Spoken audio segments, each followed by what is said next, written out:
ಅಲ್ಲ ಕಣೆ ಮೋನಿಕಾ, ನಿನಗೆ 2 ಸೀರೆ ಕೊಡಿಸೋದ್ರಲ್ಲಿ ನನಗಂತೂ ಸಾಕಾಗೋಯ್ತು ನೋಡು.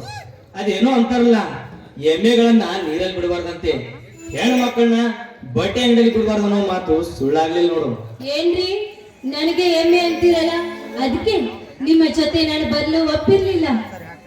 ಹುಡುಗಾಟ ಮಾಡಿದೆ ಕಣೆ, ಅಷ್ಟಕ್ಕೆ ಬೇಜಾರಾದಿಯಾ?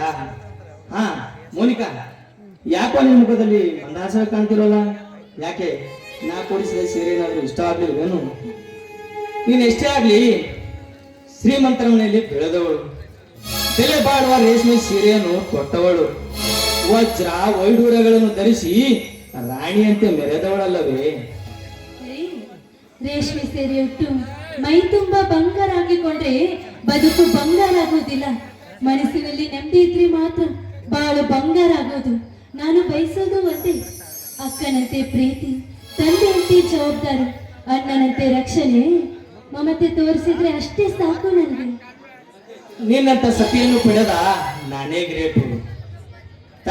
ತಾಯಿಯಂತೆ ಗೌರವಿಸುವೆ, ಪ್ರೇಮಿಯಂತೆ ಪ್ರೀತಿಸುವೆ, ಮಗಳಂತೆ ಕಾಪಾಡಿ ಮಗುವಿನಂತೆ ಮುದ್ದಿಸುವೆ.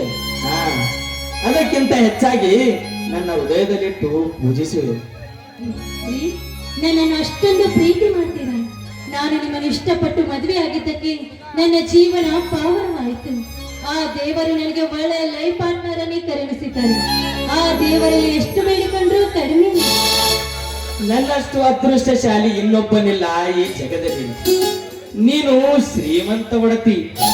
ನಿನ್ನನ್ನು ಮದುವೆಯಾಗಲು ಎಷ್ಟೋ ಜನರು ತುದಿಗಾಲಿನಲ್ಲಿ ನಿಂತಿರುವಾಗ ಅವರೆಲ್ಲರನ್ನು ತಿರಸ್ಕರಿಸಿ ನಿನ್ನ ಮನೆಯವರನ್ನು ವಿರೋಧಿಸಿ ನನ್ನ ಬಾಳ ಸಂಗಾತಿಯಾಗಿದ್ದು ನನ್ನ ಪುಣ್ಯವೇ ಸರಿ.